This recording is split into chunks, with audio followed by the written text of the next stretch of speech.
Hi, this is Surekha Kumar. Welcome to my class volume 1। I am sure आपने देख लिया होगा। आज हम कंटिन्यू करते हैं वॉल्यूम 2 के साथ atomic structure.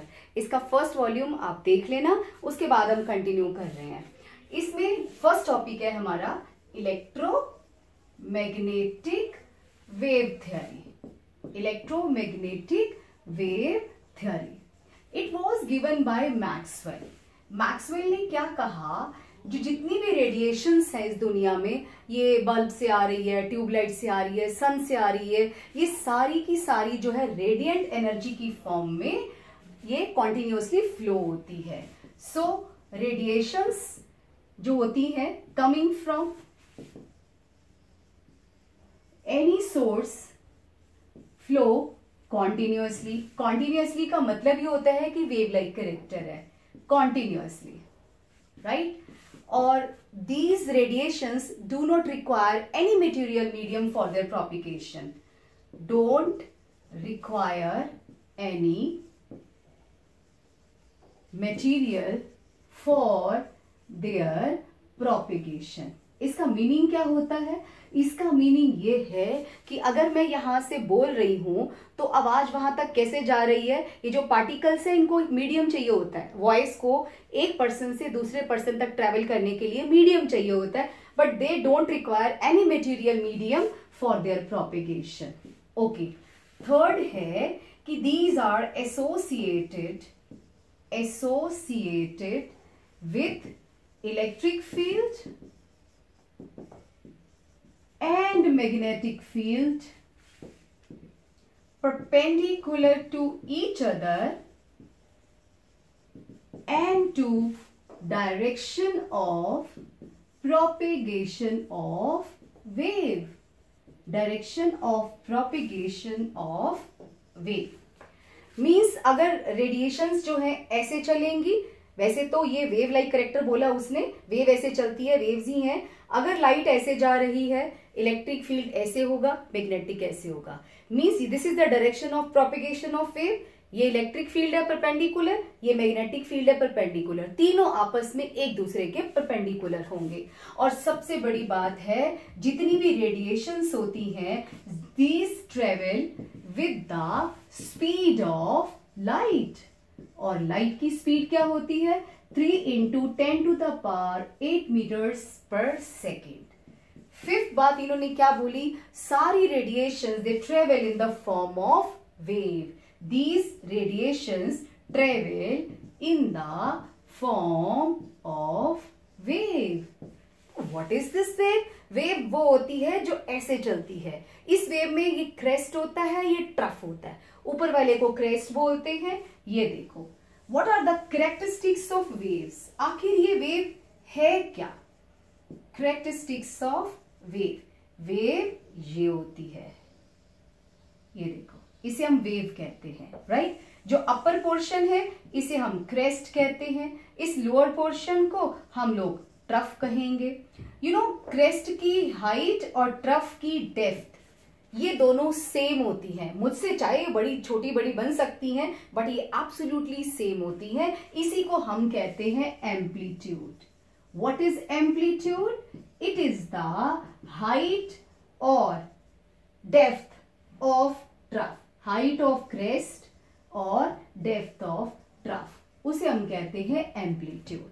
Okay, what is wavelength? ये एम्पलीट्यूड जो है ये पहला करेक्टरिस्टिक है रेडिएशंस का, वेव्स का। और दूसरा है वेवलेंथ। आप इसके नाम पे गौर करो कि वेव की लेंथ, एक वेव यहां से यहां तक मानी जाती है, उसी वेव की लेंथ को वेवलेंथ कह देते हैं। ये देखो, इसको हम लैम्डा कहेंगे। तो आप इसको लिखेंगे कैसे? It is the distance between two consecutive crest. Consecutive होता है वन आफ्टर द अदर, पहले के बाद जो दूसरा होगा ना उसे कंसेक्टिव कहते हैं। It is the distance between two consecutive crest is known as wavelength. It is represented by lambda. इसका यूनिट क्या है? Metre, centimetre, angstrom, nanometres, picometre, etcetera. अब ये एंगस्ट्रॉम कितने मीटर के इक्वल होता है? See 1 angstrom 10⁻⁻10 metres. और 1 nanometers equal to 10 to the power minus 9 meters and 1 picometer equal to 10 to the power minus 12 meters. देखो एंगस्ट्रॉम में गोला होता है, 10 में गोला होता है, 0 होता है, तो 10 की पावर माइनस 10, नैनो 9, 10 की पावर माइनस 9, बचा कौन, सिर्फ एक 12 वाला ही तो बचा, तो 10 टू द पावर माइनस 12 वाले को हम लोग पिकोमीटर कहते हैं. तो आपके ये भी कन्वर्जन भी आपको याद होना चाहिए. तीसरा है फ्रीक्वेंसी. देखो इसकी डेफिनेशन हम अक्सर भूल जाते हैं. फ्रीक्वेंसी को हम रिप्रेजेंट करते हैं न्यू के साथ. वी को छोटा सा टेढ़ा कर दो, उसे हम न्यू कहते हैं, एन यू न्यू. इससे रिप्रेजेंट करते हैं. फ्रीक्वेंसी का यूनिट होता है पर second.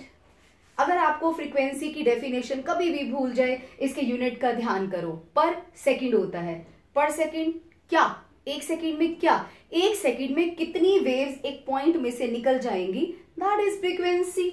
Means it is defined as the number of waves passing through a point in 1 second is known as frequency. Amplitude, this is amplitude, this is wavelength and this is frequency. Fourth है, what is wave number? Wave number is represented by nu bar. nu के ऊपर बार लगा दो, इसे हम wave number कहते हैं. Once again, इसकी डेफिनेशन भी इसके यूनिट से याद करो. Its unit is per meter या per centimeter. Per length मतलब पर मीटर, एक मीटर में कितनी वेव्स हैं उसे हम वेव नंबर कह देते हैं. So it is defined as the number of waves in 1 unit length. एक यूनिट लेंथ में जितनी वेव्स आ जाएंगी उसे हम कहते हैं वेव नंबर्स. दोबारा से देखते हैं. Maxwell gave the electromagnetic wave theory. He said radiant energy, all the radiations, they are coming from, the sun or the bulb or light, they actually from any source they flow continuously. Continuously का मतलब wave होता है, discontinuously का मतलब particle होता है. They flow continuously. They don't require any material medium for their propagation. These are associated with the electric field and magnetic field perpendicular to each other and to the direction of propagation of wave. These all radiations travel with the speed of light, that is 3 into 10 to the power 8 meters per second. Now these travel in the form of wave. And what is wave? This is wave. What are the characteristics? The height of the crest or the depth of the trough is known as amplitude. Wavelength, it is the distance between two consecutive crests or two consecutive trough. It will be the same. जितना इन दोनों के बीच में दूरी होती है उतनी दूरी इन दोनों के बीच में होएगी. This is represented by lambda. Unit is meter, centimeters, angstrom, nanometers and picometers. Then comes frequency, represented by nu. Its unit is per second. एक सेकेंड में क्या, कितनी waves होती हैं, that is the definition. The number of waves passing through a point in 1 second is known as frequency. इसके दो unit और भी हैं. इसका यूनिट एक हर्ट्ज भी होता है, एक सीपीएस भी होता है. 3 यूनिट हो गए, पर सेकेंड, हर्ट्ज एंड साइकिल्स पर second means CPS. Then is the wave number. It is equal to the number of waves present in 1 unit length, either per meter or per centimeter. These are the characteristics of wave. Now, what is the relation between wavelength and frequency? The relation between wavelength and frequency. If you want to ask any question, mail me at surekhachemistry@gmail.com. मैंने तभी ऊपर लिखा हुआ है.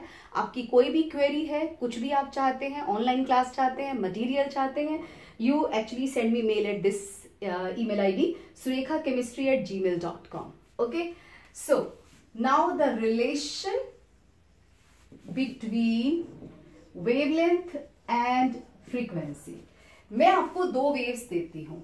ये देखो, एक wave ये है और एक वेव ये है, राइट? इन दोनों में से वेवलेंथ किसकी ज्यादा है? ऑफ कोर्स इसकी वेवलेंथ ज्यादा है और इसकी वेवलेंथ क्या है? स्मॉल है. अब मैंने एक होल बनाया, इसको बोला चल इस होल में से पास हो जा, इसको भी बोला तू भी इस होल में से, दूसरे होल में से तू भी पास हो जा। यू टेल मी, एक सेकंड में इन दोनों में से किसकी ढेर सारी वेव्स निकल जाएंगी फटाफट? ये आपने नोटिस किया, जिसकी वेवलेंथ छोटी होती है उसकी फ्रीक्वेंसी ज्यादा होगी। So wavelength and frequency are inversely proportional to each other. Wavelength and this is what we call frequency. हमेशा प्रोपोर्शनैलिटी के सिंबल को रिमूव करने के लिए, इक्वल टू में बदलने के लिए we have to introduce one constant. So lambda is equal to c upon nu. What is this lambda? Wavelength, frequency, and c is constant of proportionality, and it is equal to the velocity of light, and that is 3 into 10 to the power 8 meters per second. अगर मैं आपको एक numerical दूं कि एक radiation है, उसकी wavelength है 800 नैनोमीटर, जरा बताना इसकी फ्रीक्वेंसी कितनी है? What is the frequency of a radiation whose wavelength is 800 nanometer? How to solve it? This equal to c upon lambda. This is the formula which you have to use for such kind of numericals. So c is 3 into 10 to the power 8 meters per second upon, and this wavelength is 800. Oops, this is in nanometers. तो पहले आप इसको metre में convert करो. Tell 1 nanometer is equal to how many meters? Of course 800 into 10 to the power minus 9 metres. आपको ये ध्यान रखना होता है, हर न्यूमेरिकल में आपको यूनिट्स का बहुत ज्यादा ध्यान रखना पड़ेगा, right? So lambda equal to 800 nanometres, तो आप इसको मीटर में पहले कन्वर्ट करेंगे, उसके बाद डिवाइड करेंगे तो आपकी फ्रीक्वेंसी आ जाएगी। ऐसे अगर एनसीईआरटी की बैक में या इंडेक्स में देखो तो 4-5 क्वेश्चन आपको मिले जाएंगे और आप अभी एनसीईआरटी की बुक उठा के आप सॉल्व करोगे इसे। ओके, जब इन्होंने ये बताया कि दुनिया की सारी रेडिएशंस वेव की फॉर्म में चलती हैं, तो बाकियों ने पूछा कोई प्रूफ भी है या ऐसे ही बोल रहे हो? यस, जो इसका वेव लाइक कैरेक्टर है, wave like character of radiation was justified by interference. इन्होंने इंटरफेरेंस शो किया। वेव का एक कैरेक्टरिस्टिक फीचर होता है कि वो इंटरफेयर करती हैं, इन्होंने भी इंटरफेरेंस शो किया था। और क्या शो किया था? डिफ्रैक्शन शो किया था। जब कोई भी रेडिएशंस इंटरफेरेंस और डिफ्रैक्शन शो करती हैं, इट मींस वो वेव है। तो wave like character was justified by interference and diffraction. लेकिन बाकी के साइंटिस्ट मानते कहाँ है आसानी से? थैंक गॉड नहीं मानते, तभी तो नई डिस्कवरीज होती हैं। अब मैक्स प्लैंक पे आ जाओ। मैक्स प्लैंक ने 1905 में ये कहा कि नहीं, रेडिएशंस जो होती हैं वो वेव लाइक नहीं होती हैं, वो पार्टिकल लाइक होती हैं। तो उसने क्वांटम थ्योरी ऑफ रेडिएशंस दी थी। अब हमारे मैक्स ने Planck's quantum theory of radiation दे दी। इसने क्या बोला कि जो रेडिएशंस होती हैं या रेडिएंट एनर्जी भी कह सकते हैं, रेडिएंट एनर्जी, दीज ट्रेवल डिसकॉन्टिन्यूअसली। मैंने आपको पहले भी बताया था, डिसकॉन्टिन्यूअसली का मतलब होता है पार्टिकल की तरह। These radiant energy they do not flow continuously but discontinuously in the form of small packets of energy. अगर हम इसकी थ्योरी को सही माने तो जो ये बल्ब से जो रोशनी आ रही है, रेडिएशंस आ रही हैं, ये मेरे सिर पे छोटे छोटे पार्टिकल्स गिर रहे हैं, पैकेट्स ऑफ एनर्जी जिसे कहते हैं। He said radiant energy is flowing not continuously but discontinuously in the form of small packets of energy. इस small packets of energy को हम लोग कहते हैं क्वांटा। क्वांटा प्लूरल होता है, क्वांटम सिंगुलर होता है, क्वांटा कहते हैं। और इन केस ऑफ लाइट हम फोटोन कहते हैं। अगर हम लाइट का केस ले लें तो छोटे पैकेट्स का नाम हमने रखा हुआ है photon. So Max Planck gave the Planck's quantum theory of radiation. He said radiant energy does not flow continuously but discontinuously in the form of small packets of energy known as quanta. In case of light, these are known as photons. Now, second postulate, the energy of each photon. हर photon की जो energy है that is directly proportional to energy of any photon is directly proportional to the frequency of radiation taken. Okay, इसको हटाने के लिए हमें कीमत चुकानी पड़ती है. E equal to h into nu. What is this h? H is a constant. It is named as Planck's constant. इसकी वैल्यू है 9.9 into 10 to the power -34 joule second. Right, so Planck's constant 9.6 into 10 to the power -34 joule second.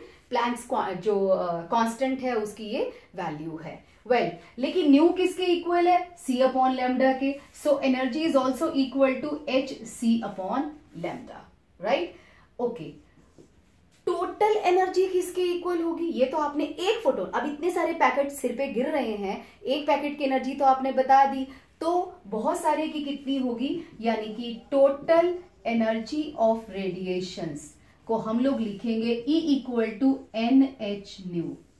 This is total energy. What is N here? N is the number of photons और quanta.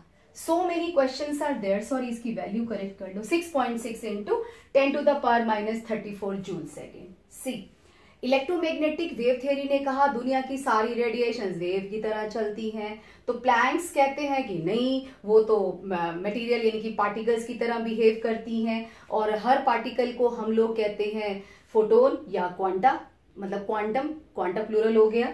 और हर photon की उसने तो energy भी बता दी. Planck's constant भी आ गया बीच में, और टोटल एनर्जी ऑफ रेडिएशन भी आ गई. हमने कहा हम आपकी बात क्यों माने? कोई प्रूफ है? यस, इसका भी प्रूफ निकला. क्या? जो ये पार्टिकल नेचर है वेव का, particle nature was justified by black body radiations and photo electric effect. Photo electric effect. बाप रे, इतना कंफ्यूजन कर दिया. पहले आपने बोला वेव होती है, फिर आप बोलते हो पार्टिकल होती है. तो कंक्लूजन क्या निकला? कंक्लूजन ये है कि दुनिया की सारी रेडिएशंस का ड्यूअल नेचर होता है. कंक्लूजन इज दैट कि light has dual nature, means particle भी है और वेव की तरह भी बिहेव करती है. तो अब तक हमें इतना पता चल चुका था. उसके बाद ब्लैक बॉडी रेडिएशन और फोटो इलेक्ट्रिक इफेक्ट अब आपके सिलेबस से निकाल दिया गया है. पहले कभी था, अब इस साल नहीं है, तो मैं इसको एक्सप्लेन नहीं कर रही. हमारा नेक्स्ट टॉपिक है, क्योंकि अभी हम एटॉमिक स्ट्रक्चर की तरफ बढ़ रहे हैं. 2 हमने मॉडल कर लिए, तीसरे मॉडल की तरफ जा रहे हैं. उसके रास्ते में जितनी भी बातें हैं हमें वो पढ़नी है. So next topic is spectrum. फटाफट स्क्रीनशॉट ले लो इसका.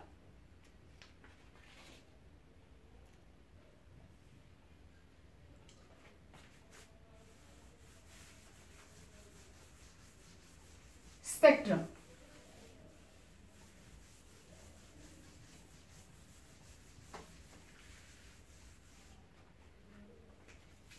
What is spectrum? हम अपनी फोटो खींचते हैं, वो हमारी फोटो होती है. जो हम फोटो हम भी देखते हैं, जैसे आपने कैमरे में क्लिक किया तो जो आती है वो हमारी फोटो होती है. अगर मैं रेडिएशन की फोटो खींचूं तो उसकी जो पिक्चर होती है उसी को हम स्पेक्ट्रम कहते हैं. मतलब क्या है? अच्छा, अगर मैं तुम से कहूं कि सन की फोटो खींचते हैं, तो सन की फोटो खींचने के लिए आपको क्या करना पड़ेगा? एक ऐसी चीज लेनी पड़ेगी जिसके ऊपर उसकी फोटो आए, और एक ऐसी चीज भी लेनी पड़ेगी जो उसकी फोटो खींचे. अब इसको क्या कहते हैं? स्पेक्ट्रम होता है arrangement of radiations in increasing order of wavelength.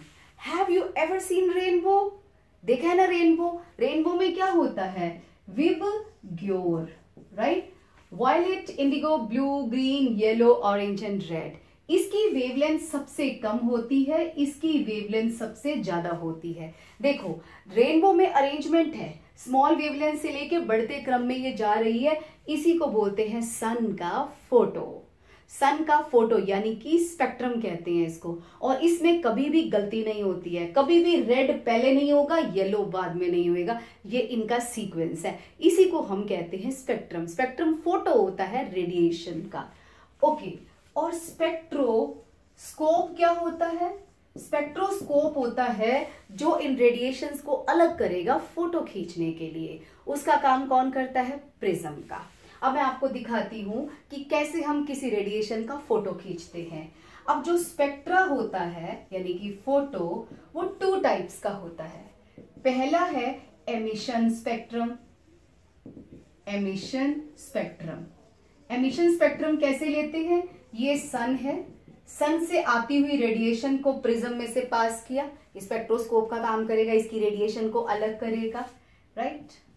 और सामने ले लो फोटोग्राफिक प्लेट, जिसके ऊपर हमने इसका फोटो खींचना है, फोटोग्राफिक प्लेट, राइट। और इसके ऊपर ये रेडिएशंस फॉल करेंगी और जब आप इसको फोटोग्राफिक प्लेट को सीधा करके देखोगे आपको सारे कलर्स मिलेंगे विबग्योर। और वॉयलेट के बाद इंडिगो कब स्टार्ट हो जाएगा आपको पता भी नहीं चलेगा। कॉन्टिन्यूअस होते हैं, बीच में गैप नहीं होता है। तो ऐसे कॉन्टिन्यूअस स्पेक्ट्रम को, एमिशन स्पेक्ट्रम को हम कहते हैं continuous emission spectrum, right. Emission spectrum 2 type का होता है। अगर आप हॉट ग्लोइंग बॉडी लो, एक आयरन की रॉड को गर्म कर दो और इतना गर्म करो कि वो व्हाइट हो जाए, उसका भी फोटो यही आएगा, रेनबो, यानी कि 7 कलर्स होंगे। आप सन से आती हुई रेडिएशन का लो, इसे हम कहते हैं कॉन्टिन्यूअस स्पेक्ट्रम, यानी कि एक कलर के बाद, वॉयलेट के बाद इंडिगो, बीच में मतलब मर्ज होगा, स्पेस नहीं होगा। वेल, और अगर मेरा जी ना करे इनका फोटो खींचने को, मान लो मैं सोडियम का फोटो खींचना चाहती हूं, तो मैं क्या करूंगी? सोडियम के वेपर्स को एक कंटेनर में ले लेंगे। वेपर्स का मतलब समझते हो? सोडियम ने खूब सारी एनर्जी खा के बैठा हुआ है यहाँ पे, इसने जितनी रेडिएशंस खानी थी खा के, इट इज सिटिंग है। इसमें से आती हुई रेडिएशन को प्रिज्म में से पास किया, उसको फोटोग्राफिक प्लेट के ऊपर फॉल कराया। जब मैंने इस फोटोग्राफिक प्लेट पे देखा तो इसकी तरह कॉन्टिन्यूअस नहीं था, यही 3-4 येलो कलर की लाइनें थी बस, यानी कि कुछ ब्राइट लाइंस मिली हमको। इस स्पेक्ट्रम का नाम है लाइन स्पेक्ट्रम, राइट। अब कॉन्टिन्यूअस स्पेक्ट्रम और लाइन स्पेक्ट्रम में फर्क क्या है? कॉन्टिन्यूअस स्पेक्ट्रम होता है व्हाइट लाइट का फ्रॉम सन और हॉट ग्लोइंग बॉडी, और लाइन स्पेक्ट्रम क्या होता है? दुनिया में किसी के भी वेपर्स ले लो। अब मैंने क्या किया? सोडियम का लिया स्पेक्ट्रम, पोटेशियम का लिया, NaCl का लिया, मैंने 100 कंपाउंड्स का या एलिमेंट्स का मैंने फोटो लिया, सब दीवार पे लगा दिए। और सरप्राइजिंगली किसी का भी स्पेक्ट्रम किसी से मैच नहीं करता। अरे ये तो फिंगरप्रिंट हो गया। Yes, line spectrum is also known as fingerprint spectrum, यानी कि एक दूसरे का स्पेक्ट्रम जो है किसी से भी मैच नहीं करेगा। ये तो था एमिशन स्पेक्ट्रम। दूसरा क्या है? Absorption spectrum. Absorption spectrum, imagine करो कि मैंने सन से आती हुई रेडिएशन को पहले किसी सब्सटेंस के मैंने वेपर्स ले लिए, कोई भी सब्सटेंस है मैंने उसके वेपर्स ले लिए, मान लो मैंने पोटेशियम के वेपर्स ले लिए, वैसे मैं कुछ भी रख सकती हूँ। वेल, फिर रेडिएशन गई, पोटेशियम ने क्या किया? 7 कलर्स में से एक कलर खा लिया। अब कुछ ना कुछ तो एब्जॉर्ब करेगा, हर एक की आदत होती है कि वो एब्जॉर्ब करता है। अब उसके बाद मैंने इसको प्रिज्म में से पास किया, प्रिज्म में से पास करके फोटोग्राफिक प्लेट के ऊपर रखा। अब आप खुद बताओ, इसमें विबग्योर होगा या कोई ना कोई कलर मिसिंग होगा? कोई ना कोई कलर मिसिंग होगा, क्योंकि रास्ते में आपने जिसमें लाइट पास करी थी वो कुछ तो खाएगा। तो आपने क्या देखा? इसके अंदर वैसे तो विबग्योर है, एक आधी जगह पे डार्क बैंड आ गया है, ब्लैक ब्लैक जगह आ गई है। सो इसकी निशानी क्या होती है? Dark bands we obtain in otherwise continuous spectrum. वैसे तो कॉन्टिन्यूअस स्पेक्ट्रम होता है, लेकिन कहीं कहीं डार्क बैंड्स आ जाते हैं। ये डार्क बैंड्स ये शो करते हैं कि ये वाली लाइट इसने, जो भी आपने रास्ते में रखा था, उसने एब्जॉर्ब कर ली है, और ऐसे स्पेक्ट्रम को हम कहते हैं absorption spectrum. Spectrum is the arrangement of radiations in increasing order of wavelength. Spectroscope is an instrument which differentiates the different wavelength of any light. Spectra, it is of 2 types, emission spectra and absorption spectra. Emission spectrum is further of 2 types, continuous and line spectrum. Continuous spectrum we will get from the white light of sun or any hot glowing body, and here the colors are in continuation with each other, no gap is there, so that's why we call them continuous spectrum. In line spectrum, when spectrum of any substance is taken, then we get a few bright lines indicating the line spectrum, and this is also known as fingerprint spectrum. Why so? Because two substances will never, their spectrum will never match. Absorption spectra, to get it, we have to pass the light through any substance first of all, then to spectroscope or prism, then on the photographic plate. Here we get a few dark bands in otherwise continuous spectrum. This is a symbol or sign of absorption spectrum. हमने इतनी कहानी पढ़ ली, हमने सोचा चलो अब हम ना हाइड्रोजन का फोटो खींचते हैं। चलो हाइड्रोजन का फोटो खींचते हैं, फटाफट स्क्रीनशॉट ले लो इसका। अब हाइड्रोजन का फोटो कैसे लेंगे? पहले उसको खिलाना पिलाना पड़ेगा, रेडिएशन देनी पड़ेगी। अब कैसे खिलाओगे पिलाओगे भाई, वो तो बड़ा खतरनाक है, उसको गर्म करोगे कंटेनर ही ब्रेक कर जाएगा। कोई बात नहीं, हमने डिस्चार्ज ट्यूब ले ली, हम ऐसे इसको हीट करेंगे, इसको नहीं बर्स्ट कर सकता। हाइड्रोजन की गैस ली, वही कैथोड और एनोड ले लिया हमने, और इसमें से वोल्टेज पास कर दी, खूब ज्यादा वोल्टेज, मीन्स हमने इसको एनर्जी दे दी। वो एनर्जी को एब्जॉर्ब करके ये रेडिएशंस खा जाएगा जो भी इसने, फिर हमने इसको स्विच ऑफ कर दिया, लाइट देनी बंद कर दी, एनर्जी। अब जो इसने खाया था वो ये बाहर निकालेगा, लो निकाल रहा है।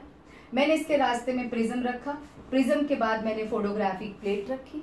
जब इस फोटोग्राफिक प्लेट को मैंने सीधा करके देखा तो मुझे 6 सीरीज मिली ऑफ लाइंस की। इसका मतलब क्या है? ये देखो, बड़ी सारी लाइंस थी, फिर गैप था, फिर दूसरी सीरीज, तीसरी series, fourth, fifth series and 6 series. 6 series of lines मुझे मिली इसका फोटो खींचने पे। इनके नाम क्या है? पहली का नाम है लाइमन सीरीज, दूसरी का Balmer, Paschen, Brackett, Pfund और हम्फ्री। ये इनकी नाम है। हम याद कैसे करते हैं? लो भाई, पाश्चन, ब्रैकेट में फंड डाल दो, हम्फ्री आया है, राइट। अब ये हमें मिलेंगी कैसे? देखो, मैं तुम्हें हाइड्रोजन के एटम पे ले चलती हूँ। ये हाइड्रोजन का एटम है, इसमें एक इलेक्ट्रॉन है, राइट। इसमें हाइड्रोजन के एटम कितने हैं? Millions of atoms are there. जब आपने इसको रेडिएशन दी, किसी हाइड्रोजन का इलेक्ट्रॉन जो था वो 6th शेल में चला गया, किसी का 5th शेल में चला गया, किसी का 4th में, किसी का 7th में। इलेक्ट्रॉन एक्साइटेड होकर दूर दूर चले गए, राइट। ये जहां मर्जी जाएं, लौट के अपने घर वापस जरूर आएंगे, राइट। सो जब इन सबके इलेक्ट्रॉन, किसी का 7th में गया, किसी का 6th में गया, किसी का 5th, 4th, 3rd, 2nd, लौट के वापस आएंगे। जब भी कोई इलेक्ट्रॉन कहीं से भी पहले शेल में आएगा तो उसकी लाइन यहां बनेगी, राइट। 2nd से 1st में गिरेगा तो पहली लाइन बनेगी, और 3rd से 1st में गिरेगा तो दूसरी लाइन बनेगी। ये ऐसे लाइनें बनती हैं बहुत सारी, राइट। तो लाइमन सीरीज कब बनती है? जब N1 1 होता है। N1 कौन है? जिसमें आके गिरेगा। और N2 क्या है? जहां से गिरेगा। वो 2 से भी गिर सकता है, 3rd, 4, 5, 6, 7। किसी भी शेल से जब पहले शेल में इलेक्ट्रॉन वापस आएगा तो यहाँ पे एक लाइन आ जाएगी, राइट। और बाल्मर सीरीज कब मिलेगी? जब N1 2 होगा, N2 कितना होगा? ऑफ कोर्स 1 तो लिख नहीं सकते, किसी को दूसरे शेल में गिरना है तो तीसरे से ऊपर ही तो होना चाहिए। 3, 4, 5, 6, 7। पाश्चन सीरीज में N1 होता है 3, ये होता है 4, 5, 6, 7। ब्रैकेट, ये वाली सीरीज तब बनेगी जब इलेक्ट्रॉन 4th शेल में गिरेगा। कहां से? 5, 6, 7 and so on. P fund कब बनेगी? जब 5th में गिरेगा, 6, 7 ऑनवर्ड। हम्फ्री तब बनेगा जब 6 से गिरेगा, 7, 8 ऑनवर्ड। अब आप सोच रहे होंगे शेल तो एक होता है, ये कहां से आ गए? ये सब इमेजिनरी होते हैं और प्रेजेंट भी होते हैं। जब इलेक्ट्रॉन एनर्जी खा के जहां भी जाके बैठेगा वो शेल ही तो होता है, right. So Lyman, Balmer, Paschen, Brackett, Pfund, Humphrey. एक बात समझ में नहीं आई, जब कोई इलेक्ट्रॉन कहीं से भी नीचे गिरेगा तो वो रेडिएशंस भी तो देगा। यस, देगा।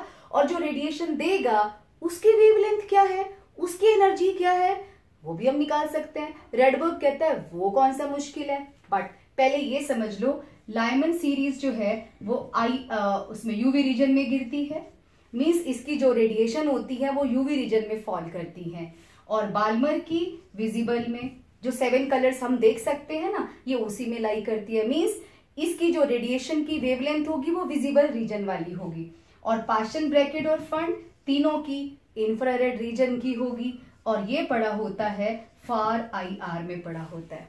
ये ultraviolet, visible, IR and far IR में एग्जिस्ट करेगा।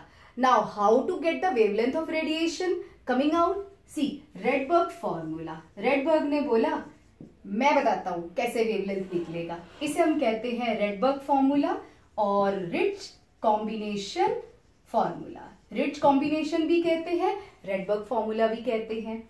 सो 1 upon wavelength equal to R 1 upon N1 minus 1 upon N2 का स्क्वायर।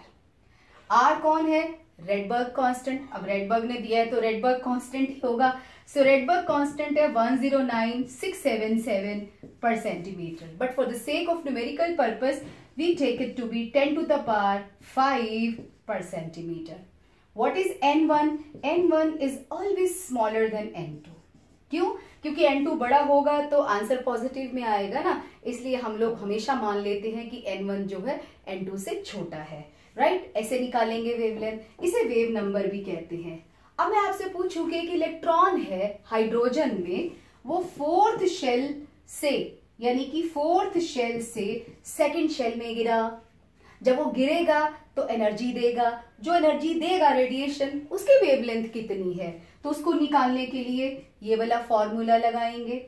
1 अपॉन वेवलेंथ, इसकी जगह 10 की पावर 5, 1 अपॉन 2 का स्क्वायर, सेकंड में गिर रहा है, कहां से गिरा है? 4th में, 1 अपॉन 4 का स्क्वायर पर सेंटीमीटर। इसको सॉल्व कर दो, फिर इसका उल्टा कर देना। 1 अपॉन वेवलेंथ है ना, उल्टा करोगे तो सेंटीमीटर में आंसर आ जाएगा।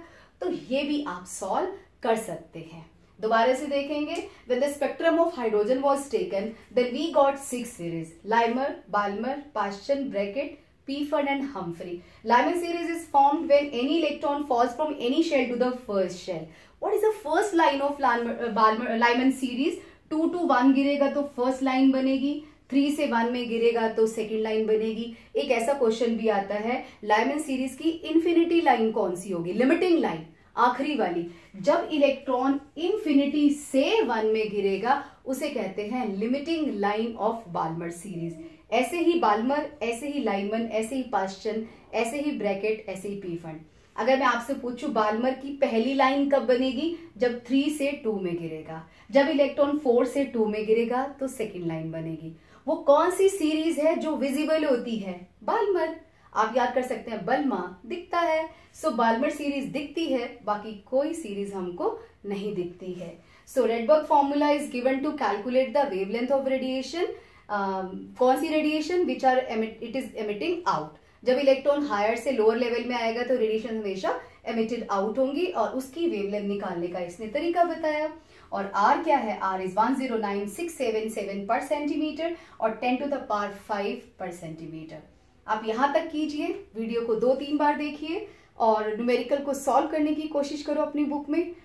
You have all the books, NCERT and Pradeep's and whatever ABC, जो भी बुक्स हैं आपके पास, आप वो रेफर कीजिए। And all the best, take care.